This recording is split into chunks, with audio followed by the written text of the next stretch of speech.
Thanks so much for joining our program today, which is a fireside chat on the topic of home health, reshaping the patient care model with Chris McCann, CEO of Current Health. We host our fireside chats to share expert insights on compelling healthcare topics in a brief, digestible half-hour format. And Health Tech Build catalyzes opportunities for collaboration amongst healthcare leaders, digital innovators, biotech, pharma, and medtech leaders, and entrepreneurs. And our focus is to close the tech gap and accelerate digital technology in healthcare and life sciences. We're proud to have many leading organizations be a part of our events, and we hope you enjoy today's program. Please contact us via our website, healthtechbuild.com, if you think you might be interested in partnering with us. My name is Christine Shea. I'm a board member at Health Tech Build, and today I'd like to thank our speakers and introduce our moderator, Chris Adell. Chris has led healthcare organizations in various capacities as an entrepreneur, CEO, strategy consulting partner, senior advisor, and venture partner. He's the founder of Pitch Space, a model that brings together established organizations with emerging technology companies to solve mutual problems of interest. Previously, Chris was also a managing director at CCI, a firm convening roundtables for C-suite teams across Fortune 1000s, and founder and CEO of Elevar, a consultancy that offered large companies the opportunity to pose business challenges for startups to create paid pilots. He holds an MPA from Harvard, an MBA from Yale, and a dual BA from the University of San Diego. With that, take it away, Chris. Great, thanks so much, Christine. And with that, we're delighted to speak with Chris McCann, CEO of Current Health, subsidiary of Best Buy. Chris has been the founder of Current Health since its inception, of course. And he's a computer science graduate who attended med school in Scotland and bravely left during the middle of his third year to found this company, Current Health, which over the next 7 years, he led through significant milestones, including FDA clearance in 2019, 3,000% revenue growth in 2020, and growing the company to over 150 employees in 2021 across multiple countries. He received over $70 million in venture capital through the company, which eventually got acquired by Best Buy for $400 million in October 2021. And today sits on Best Buy's leadership team and is reshaping the company's virtual care strategy. Chris, thanks so much for joining us today. Thanks for having me, Chris. It's a pleasure to be here. Definitely. And for our listeners and viewers out there, I first wanted to get an understanding from you overall. How would you describe Current Health, its current business model, and also its relationship with Best Buy? From many of our listeners' point of views, they don't really associate Best Buy traditionally with healthcare. So it's a pretty interesting partnership. Sure. So Current Health works with healthcare organizations, so hospitals, health systems, pharmaceutical organizations, to help them deliver care at home to really any population, regardless of whether it is a hospital at home patient, where it's a patient receiving inpatient-like care, but in their own home, or a patient where we're helping manage some long-term chronic condition. As you said, we were acquired by Best Buy, and I think everyone's initial reaction to that was it must have been Chris's crazy accent. He can't have just said Best Buy bought Current Health. But delivering care at home is fundamentally still a physical problem. Many of the patients we care for are elderly. Many of them don't speak English as their first language. Many of them have eyesight problems, might have literacy challenges. Many of them need a little bit extra help to use technology to actually be able to be inside the program. Health systems historically haven't, done much where they actually go out into the home and install equipment. These are all really tough problems to solve. Best Buy is world-class at that. It's a world-class supply chain. It has Geek Squad with 20,000 agents in every local community across the United States. And that for us was a superpower. It allowed us to go right out across the threshold into the consumer's home and provide them this really high-touch service and be able to get them activated and engaged and into the program. That's really interesting. And home health has been sort of the key buzzword as of late, especially within digital health, but even broader across the industry. It seems, though, that this definition isn't really fully formulated or super crystallized. Everyone's got their own way of describing what home health is. So I was wondering, from your point of view, how would you describe home health? Yeah, so I think there's a traditional definition where home health was seen as almost an adjunct after some kind of inpatient stay or acute procedure. You went in and got a hip replacement. Maybe your physician prescribed home health afterwards as a way of helping with rehabilitation, helping you with activities of daily living. but it was post some acute event. I think what we have seen across the last 4 or 5 years is a shift in that to say, actually, a percentage of how we deliver care in hospital today can probably be delivered inside the patient's home. That was partly forced by COVID, partly forced by changing payment models, and I think now partly forced by changing consumers' demands. But for me, now what it means is, how do we really rethink our healthcare delivery model to include the home as a site of care? What 1/3 of our healthcare spending is in the hospital. If we want to deliver a sustainable healthcare service to our growing older population into the future, we can't restrict ourselves to just the hospital as a site of care. We have to see the home as a site of care. It's where the patient spends, the consumer spends most of their time. And we know now it is a safe, low cost, high quality place to receive care. Interesting. And kind of based on that trend and that definition, we've been seeing a number of large enterprise organizations within healthcare, even outside of healthcare, gobbling up smaller, more emerging, fast-growing home health companies. Examples include CVS Health acquiring Signify Health, United Healthcare acquiring LHC Group, and Humana acquiring Kindred at Home. What do you think, from your purview as a home health leader, is causing this acceleration in acquisitions? So I actually think there's two different behaviors happening in the market. I think you have the large payers who want to own more of the value chain. So you see them acquiring providers, you see them becoming the PBM, you see them owning the pharmacy, you see them owning the insurance plan.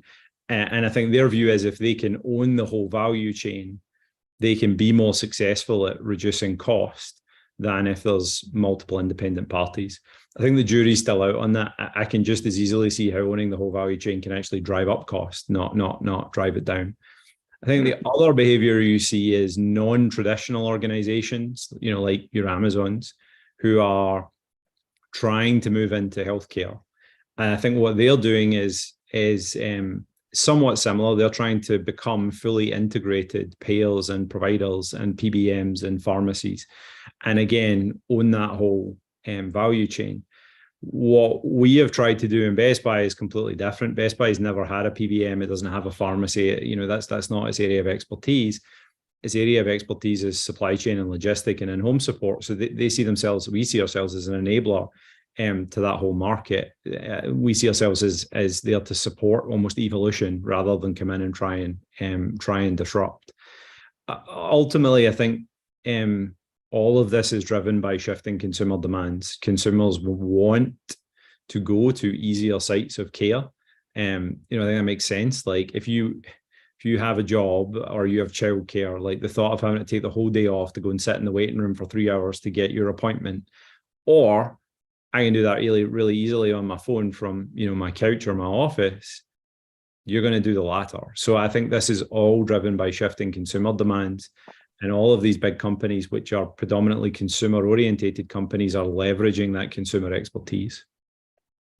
It's really exciting. And from your perspective, if you were to go back to the early days as a digital health entrepreneur, and you're seeing all this evolution, a lot of this consolidation and fast-moving changes, what recommendations would you give to yourself in terms of navigating this new market? Are there specific technology areas to focus on, or areas that seem pretty hot or growing right now? Well, I think the first thing is that the amount of opportunity in healthcare is enormous. Like, I think everyone knows this, like healthcare in America has a lot of challenges to navigate over the next decade. That's true in many developed countries, but right now I'm here in Boston. So there's a huge amount of opportunity for innovation. But the reason there's so much opportunity is because it's also a really difficult industry to innovate in. And the first thing as a new founder that I would focus on is following the flow of money. There are so many things that I see on a weekly basis, new founders who have fundamentally good ideas. They make sense. They might improve clinical care, but they have absolutely no consideration for the payment model in our healthcare system. The money doesn't follow the patient in the US. It still mostly sits in these individual silos, inpatient care, primary care, whatever. The most important priority is follow the money and work out how your product fits within the very, very complicated payment models and financial incentives we have in this country. And that is ever more important in the current financial climate that we're in right now. Yeah, that makes a lot of sense. And you've had this unique perspective of being both the scrappy digital health entrepreneur all the way now to working on the senior leadership team of a large multinational conglomerate. So both the startup and the enterprise perspective. Because of this rapid consolidation that's happening within the industry, do you think overall that this is a good thing or a bad thing for the patient? We'd be really curious to get your perspective since you've seen it from so many different lenses.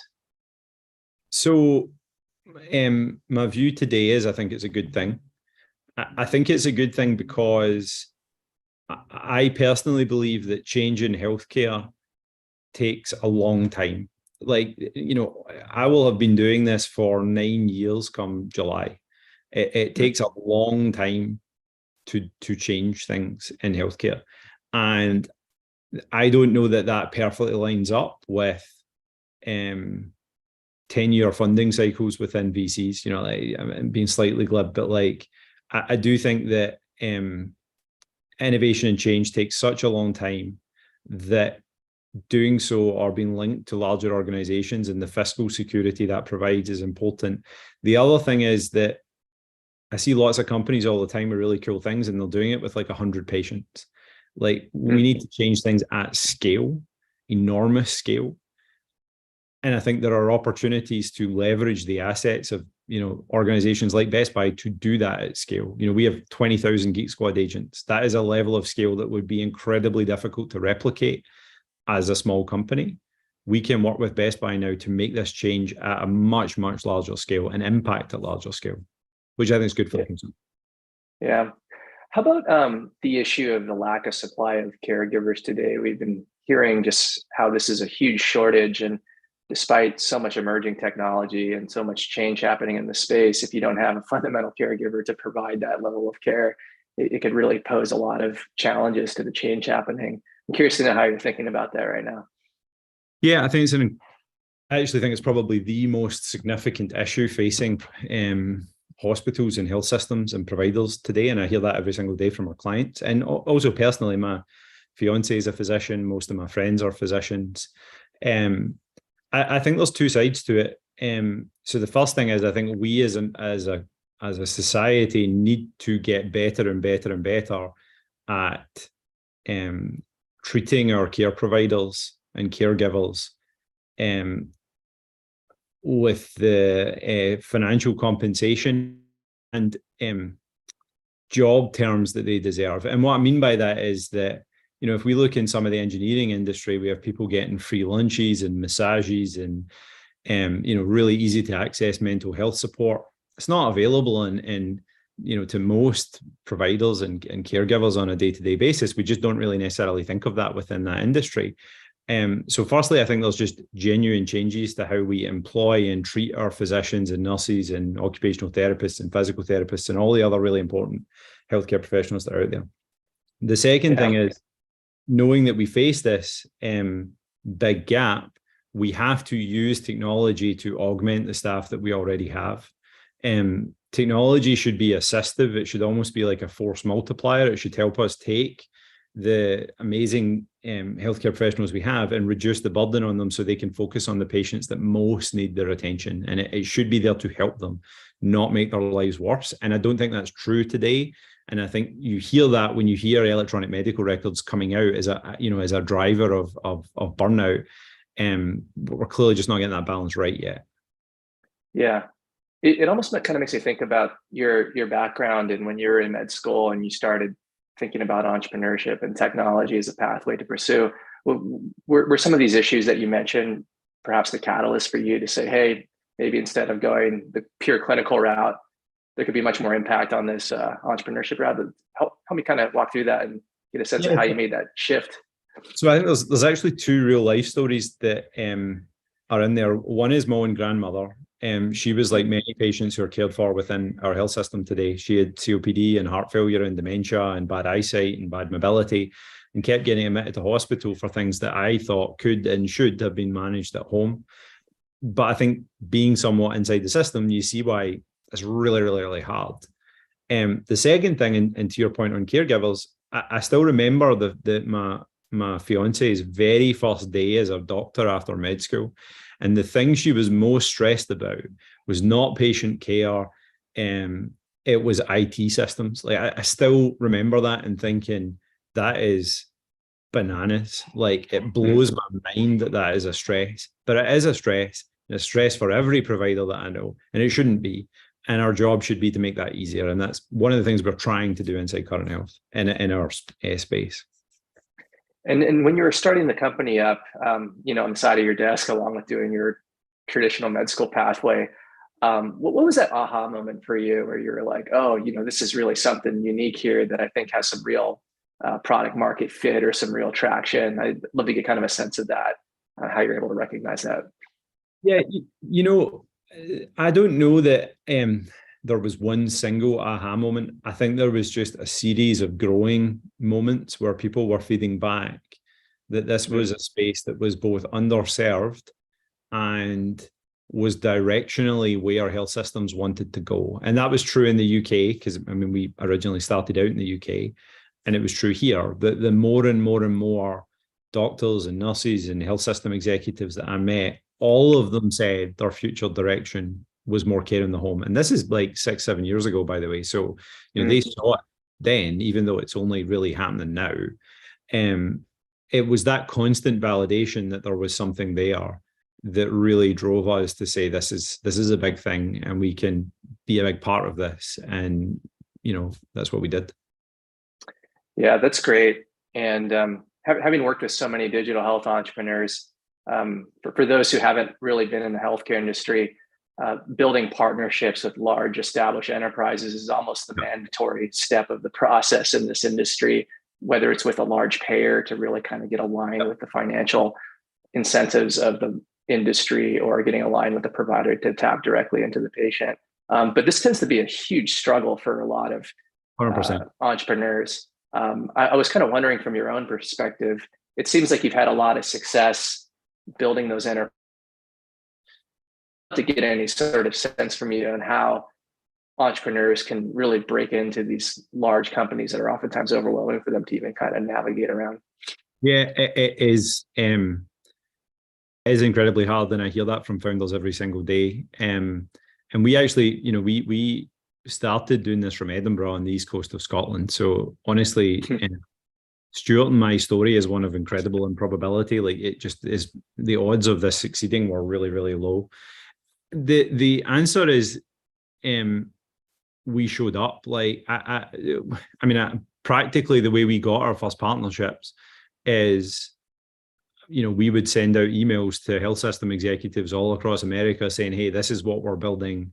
Will you meet with us? And anyone who said yes, I got a plane and went and met them, and I would meet them anywhere, anytime.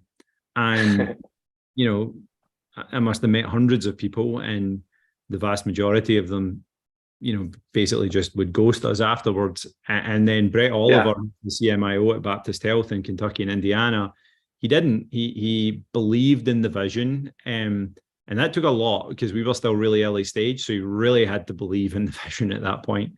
And he believed in it enough to pilot with us. And I know everyone says pilots are a dirty word. We use them. I think they have to be used selectively, but we did a pilot with Baptist. Honestly, that pilot was a disaster. The product didn't work very well. We learned a huge amount for it. And part of the reason why I think we built trust there is we took all that feedback, we went back, and in like 3 months, we rebuilt the product. We put it back into the pilot, worked really well. And Baptist said, yeah, we're going to partner and do this. And now they're, one of our most important partners. And it all came down to Brett Oliver saying, hey, we're going to take a chance on this because we believe in these people and we believe in the vision that they have and we believe it aligns with where we want to go. The effect of having one partner catalyzes the rest. So, we delivered a good experience and built trust. Brett provided a really good reference to a whole bunch of other health systems, and just slowly over the last 3 years, we've built that foundation. And now, 8 of the top 25 health systems in America are current health customers, including the 3 largest. It all came from Brett taking a chance and us spending days and days and days and hundreds of hours in meetings that never went anywhere to find the one who would take a chance. Sure. So would that be your advice to perhaps maybe an early stage entrepreneur, is just keep the hustle up, just keep knocking on doors until someone believes in you? Or do you have any other tips around that? Well, I would say first and foremost, as I said earlier, follow the money and make sure you have a clear financial model that actually benefits whoever it is that you're taking it to. And that's different depending on whether it's a physician practice versus a big health system and so on. Then I would say nothing else matters other than focusing on delivering an amazing product that works really well and gives a great patient experience and clinician experience. And secondly, spend as much time as you can reaching out to your client, and don't be disheartened when you get 499 rejections, because it only takes one. And everything else, in my experience, is kind of like neither here nor there. Like awards and prizes and speaking at conferences, to me, all of that's just like makes you feel good. Nothing is more important than getting in front of the client and making sure the product's great and that it has a robust financial model that they can take advantage of. That makes a lot of sense. And one thing that a lot of folks don't really hear about is even when the deal goes through, let's say with a large health system, with a large payer, I think a lot of entrepreneurs that have these partnerships are just fully unaware of just the sheer level of process, bureaucracy challenges, scaling challenges when you're building partnerships with large incumbent organizations. Can you kind of walk through maybe how you're able to overcome those challenges? Because it's almost like a good to have problem where you built this great partnership, but now you're stuck with navigating the challenges of maintaining and building that partnership. Well, so I think there's 2 parts to that. The first thing is, I used to get really excited when someone said in the room, yes, we're going to partner with you. And then I realized that that's nothing. Like there's like another 12 months of work to get through all of the InfoSec reviews and technology reviews and contracting. Like, when we closed our Series B, which was in early 2021, I remember us saying as part of that, hey, like we're very confident that we're going to close this health system the quarter after we close our Series B. We closed it like 3 months after we did the acquisition. Like we were, like I was joking with it with one of the VCs actually recently, like because it just took so damn long. It takes so long to go through contracting and figure all those things out. The second thing I'd say is, I wish we had invested earlier in really robust implementation and client management teams. Those operations teams, it is so pivotal to success. And we have an amazing implementation and client management team now who are just incredible. We should have invested in that earlier, because that process of taking the client live, supporting them on a daily basis, helping navigate and manage all of the internal stakeholders and dealing with everything that comes up as we do that, it is so crucial to success. And we did it too late. Yeah, that's sort of wise advice from sort of the battle wounds of going through the process overall. Just for the purposes of time on the interview here, another question that we receive a lot from digital health entrepreneurs, especially today, right now the market is just incredibly uncertain. A lot of digital health startups that have these really wonderful valuations have started to get a dose of reality with just the current funding climate. A lot more cautious investors. A lot more digital health startups just in the market. So it's differentiation from the herd of just the sheer volume of technologies that are out there. And any sort of other advice that you would give to perhaps maybe the earlier stage pre-revenue digital health entrepreneur who's sort of swimming against the headwinds today? So I think a couple of things. I think this is going to be a difficult year for raising money, and money is available, but money is going to flow to companies where there is a very clear financial model, and where there is a demonstration that financial model is working. And we actually hear that even from our own health system partners. They're shifting from adopting innovation that saves money to adopting innovation that drives revenue growth. And startups that are successful in raising this year, I think, are going to be those who can show that really robust financial model and show that they're being able to execute on it. The other thing I'd say is that when we did our Series A, I remember distinctly that I wasn't super happy with our valuation. I thought they were undervaluing where we were. And the VC at the time said, I'm telling you right now, if you go for a higher valuation, you're going to regret it at the next round. And it was one of the most sage pieces of advice I think I've ever received. Because if I was the CEO right now of a venture-backed company who had a $2 billion valuation, and some of these companies have $20 million in revenue, I think that would be a really, really difficult place to be. So I would say don't always shoot for the highest valuation. Think about the next round. It's not all about getting the highest valuation right now. And sometimes getting too high a valuation will hurt you next time, as it is going to for some companies this year. Yeah, that's really wise advice. And what would you say excites you most about just the home health industry going forward? If you were to sort of hop into this space now, or maybe even take the lessons learned from what you've gained all the way up to your current role today, and look 5 years into the future, where would you sort of put the chips down on, or where would you sort of consider really taking a look at? Yeah, so I think if I rewound 3 years ago, people weren't convinced that it was as safe or as effective to deliver really critical hospital care in home versus the hospital. That's not true today. There's really good primary data. We've generated some of it that shows that hospital at home, receiving inpatient-like care at home, is not just as safe, but it's safer than being in hospital and delivers better outcomes and better satisfaction. And it does so in all populations, even low-income populations, Medicaid populations. So that's like a huge shift in physician views, where you're starting to see them more comfortable delivering care into the home than they were 3 years ago. The second thing is that some of the financial model shifts in the US industry have really driven this. The US government, CMS, has the acute care at home waiver right now. And from basically nothing, there are now 2,000 hospital at home beds in the United States. Still really small as a fraction of overall inpatient volume, but none of that existed 18 months ago. And that's seismic in our healthcare industry. To go from 0 to 2,000 beds in 18 months, that's a really big change. And to have all of these health systems investing so much money and standing up these hospital at home programs, I think is really, really, really exciting, and really proud that we are the market leader in that space. I think as we go forward 5 years, what I'm most excited about is I think the consumer demand for care at home is going to be sustained. That's not going to change. The consumer is going to select for providers that offer them the chance to get more care at home. Doesn't mean it is right for every single patient. It's not binary. It's not inpatient care or in-home care. But they are going to select for those who give them more of those options. And I think that's going to force more and more and more providers to see the home as a site of care, see it as part of the delivery model. And I think that is enormously good for the patient. I think it's good for health systems and their business. But I also think it's good for our society, because the cost that we pay in this country to deliver healthcare is unsustainable.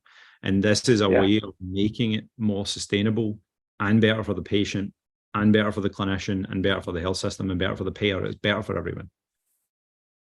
That's great, Chris. And then my final question for you is, from going back to the entrepreneurial perspective, did you have any sort of leadership tips that you'd most like to share, perhaps with maybe entrepreneurs that are going through this crazy journey to build their own digital health companies today? Any sort of final takeaways that you want to share with them, or any sort of insights from your own successes from navigating the craziness of the healthcare industry? So I'd say at the start, I always hate this because there's a bit of survivorship bias in it. I didn't follow my own advice at the start, but there's a couple of things. One is the team is everything. Like, we have a really, really, really good team. and the team really is everything. And every single hire you make needs to be the highest quality you can possibly make it. Like you cannot spend enough time, particularly in the early days, on hiring. That is so true. And sometimes you make mistakes and you need to deal with those mistakes really quickly. But hiring and building the team is everything. The second one is that people always get advice as they grow into bigger companies that they need to focus less on the details and more on the strategy and less. I've never found anything more important than focusing on the details. Like, the details matter. It's how things get done. And I don't mind being a little bit of a control freak in some things. I don't mind focusing on the details because that's how things get done inside organizations. So I've always found being a bit of a control freak, focusing on the small things and not just focusing on the big things really, really do matter. The third thing, and the thing I was worst at, is focus. We tried to do too many things. And it's actually easy when you're small to do too many things because you're not really being used that much yet. So you're not really getting like all of the operational pressures that will come. But as you get bigger, it's really difficult because suddenly if you're doing too many things, you're getting product feedback on so many things. You're having to support so many things. You're having to deal with the operations around so many things. And that's where it really hits you. And I wish at the start we had been more focused and said no on some things. And actually, a lot of my work over the last year has been trying to say no on things now that we're fixing from 2 or 3 years ago. So focus really is important. And none of these are revolutionary things, but they have proven to me to be really true. Yeah, great advice. And like you said, not revolutionary, but at the same time, very common sense, but hard to implement in practice. 100%. Yeah, very, very wise words indeed. Yeah, thanks so much, Chris. This has been a very insightful conversation. Really enjoyed having you on this I guess Health Tech Build podcast of sorts. And thank you to Health Tech Build for sponsoring this whole session today. Really appreciate it. Yeah, thank you for the invite. Really fun to be here and nice to see you all.